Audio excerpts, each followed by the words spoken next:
Hello folks and welcome back to the channel. We have got a very special scenery to show today. This is Swansea Airport by Pilot Plus. It's their brand new release and we're going to check it out in its full detail in 2D mode. We're currently flying the drone around and then we're going to fly in VR. Now once we get to the VR point of view, it's going to be really cool because then you really feel like you're inside the scenery. But I'm also going to chat about some VR tips and tricks for various different VR headsets, so I thought that might be quite useful. Now it's really great to finally see another airport by Pilot Plus because in my opinion they are one of very few, I guess, top tier developers I'd call them, that go that extra mile when it comes to scenery in this simulator. And funny enough, when it comes to Swansea Airport, well, the founder of Pilot Plus, Joe, well, he's doing his PPL at Swansea Airport, so a very best of luck to you if you're watching this for doing, you know, something that is incredibly special. But that also means for all of us that you're going to get a much more sort of detailed rendition since he's going to have exclusive access. And as we can see, it looks absolutely beautiful, exquisite even. Particularly the way the 3D elements sit in the auto imagery. If I just zoom out, this is something that I love about Pilot Plus, that the 3D objects don't sort of look really obvious. They sit beautifully and the whole thing just looks very believable indeed. And if we get really high, you can see how the LOD elements are still very much in focus and the textures of the taxiways, the runways, it looks very weathered, like a well-used airfield, which gives you that really great immersion, especially in VR, which you'll see in a moment. Now, the 3D modelling of the people around the airport is as such that they've actually developed their own 3D scanned kind of technique, which means that yours truly is in the scenery. This is quite freaky. That is actually me walking around in the cafe. And as you can see, I'm on the phone because what's happened is that Melissa was supposed to meet me here and she's running late. So I'm wondering where she is and I'm just pacing the floor because I'm getting impatient because I want to go for a flight around this airport. Congratulations to Joe and the team for really, you know, pushing the boundaries of what this sim can do and also for including me in their scenery. It really is an honor. Look at this.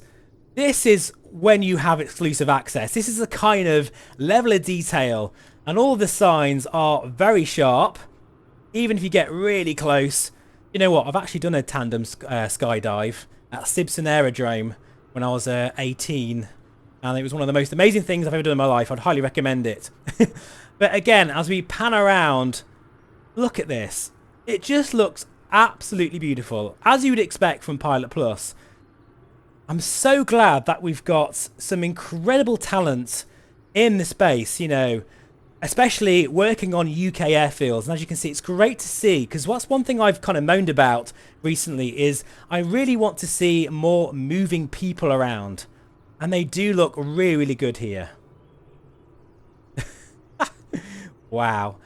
Right, anyway, I'm just going to now have a quick look in the control tower because that is also very impressive. And by the way, the glass on the control tower have a very nice dynamic sort of rain effect. I'll just put a screenshot in to show you that from their website. Very, very cool. And again, you can see all of the detail inside the control tower. Looking beautiful. And as Fen, my good buddy, Sparky's Fen, in fact, he has a YouTube channel, by the way. I'll leave a link to that in the description below. He told me that apparently the computer is running Windows 11. So, very, very cool. Trust him to notice that. Now, as you can imagine, the detail extends to the perimeter of the airport, including all the signs and the flags, which are very, very nice. And even the road markings have been sort of touched up as well. So, as you can probably tell, this is another stellar job from Pilot Plus. We're now going to jump into VR so we can really get a sense of this incredible new airport. By the way, it's only about £13 with VAT. And I'll also have a bit of a chat about some VR tips and tricks as we do a couple of circuits here. See you in a second. Okay folks, welcome back. We're now in VR in the Pico 4 and we're going to do a few touch and goes. And let's talk about some of my sort of VR tips and tricks that I've learned over the past couple of months. Oh, that airport looks so good, especially in VR. It's incredibly windy today, by the way, folks. We've got a look at that windsock. Can you see that? It's about a 40 knot gusting crosswind. So that's going to make things very interesting indeed. This is the WB Sim Cessna 172, by the way. Look at that airspeed indicator. Look, oh my god. That just shows you how much turbulence we're getting. And I'm using my haptic seat as well, so I'm feeling every bump as we fly through the air. So the first thing I would recommend, particularly for Intel users that have, say, a 10, 11, 12 or 13900K, is turn hyperthreading off in your BIOS. For whatever reason, for Msfs, doing so really helps with micro stuttering. And while you're there, enable your P and E cores as well. They are your efficiency and performance cores. Now, since Msfs is mainly single core dependent, for whatever reason, it seems to make a nice difference. And bear in mind, you're not going to get more frames per second. This is just strictly for smoothness in VR. So don't expect to get suddenly 10 frames per second more. It's all about the smoothness across the ground, and particularly if you're not using motion reprojection, that's very important. By the way, most of these things are recommended from my Discord members, and particularly Uwe, if you're watching this, thank you so much for all you do for the community. That guy knows his stuff a lot more than me, and a lot of these tips are from him, and I've tested them out and they definitely work, I can tell you that. Now, another tip for Vario Aero owners, particularly those who like to use the maximum PPD, to get some extra frames back, I would definitely recommend the OpenXR toolkit, because in there you have an option for eye-tracked foveated rendering. I'll put on the screen now what that looks like, and my setting is pretty simple. I just use the quality preset. That definitely gives me between 5 and 8 frames per second more, and that's nothing to be sniffed at in VR. Now, another couple of things that may seem obvious, and that is your taskbar. Make sure nothing is running in there apart from things that you desperately need. Perhaps, I don't know, like a program that's running with Msfs, like Skyfa SimPad, for instance. Oh, it's so windy. Things like the nvidia GeForce Experience, just get rid of it. It's bloatware that you don't need, and it will definitely sap you off performance. Another tip which is really useful and from my Discord is enabling your resizable bar. This is for NVIDIA owners. You can do so in your NVIDIA Inspector app. I'll again show you it on the screen. It's very simple. You just add Msfs as a profile, and there's 3 options that you enable. Down at the bottom, I think an option 3, I can't remember, or 4. You'll see it on the screen anyway. Now, for me, I haven't really noticed a massive difference in performance, but again, it's all about keeping those stutters to a minimum. And I think you'll agree, in this scenario here, even with the VR image that you're seeing, which isn't going to be as good as in the headset, everything is feeling very nice indeed.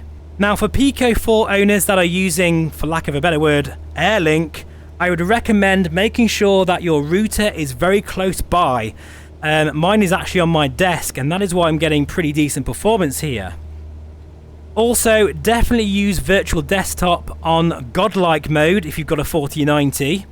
With motion reprojection set to automatic, you should be able to hit 45 frames per second on the dot, and the clarity is very close to the Reverb G2, but of course you've got those pancake lenses, so in my view, pardon the pun, it looks so much better. For Quest 2 owners, I would definitely recommend using the tray tool. That means you can preset certain settings, you can set and forget. I would not recommend super sampling, because that is harder on your GPU. Particularly for AirLink bitrate, try 300, and if things are working fine, maybe up that to 500. So many different settings, guys, that make such a difference. Here we go for another touch and go. So windy here, it's crazy. Also, actually, one thing that I get asked a lot is, how do I start VR? It's really important because, come on, get down. With Msfs, it's very sensitive to USB peripherals. So make sure your headset, whether it's the Aero or the Quest, is connected and ready to go even before you've started the sim up. That is, you know, all your other things like the Tray Tool or Windows Mixed Reality Platform, or say the virtual desktop, all of that kind of stuff, anything to do with your VR headset, make sure that it's enabled and running first. And then when you get into the sim, don't bother going into VR until you're actually in your flight. Yeah, so when you're actually at the ramp, you're ready to go, that's when you go into VR. Otherwise, you may get a crash. In fact, I always get a crash. Say if I haven't turned on the aero and I get into the sim, get everything loaded up, as soon as I turn the aero on, Msfs just crashes straight away. It's really annoying. So maybe make yourself a checklist, you know, like a pre-flight checklist of all the things that you need to switch on first before getting into the sim. Right, folks, I think, you know, that's given you a few things to ponder. There's so many things you could do. Like, for instance, with the Pimax 8KX, I'd recommend turning off parallel reprojections. You don't need that anymore, and that will give you a 30% boost in performance. Again, also, I would not recommend upscaling in the Pimax Pi tool because that's going to kill performance. If anything, just knock the render scale up in the sim itself. If you do like these tips and tricks videos, please do let me know in the comments below, because it's an ever-evolving thing. I'm learning things all the time. But anyway, I hope you enjoyed this video, and this is Swansea Airport, another stellar effort by Pilot Plus. It's absolutely beautiful, and I'll see you again in a future video very soon. Please feel free to subscribe. Take care. Bye for now.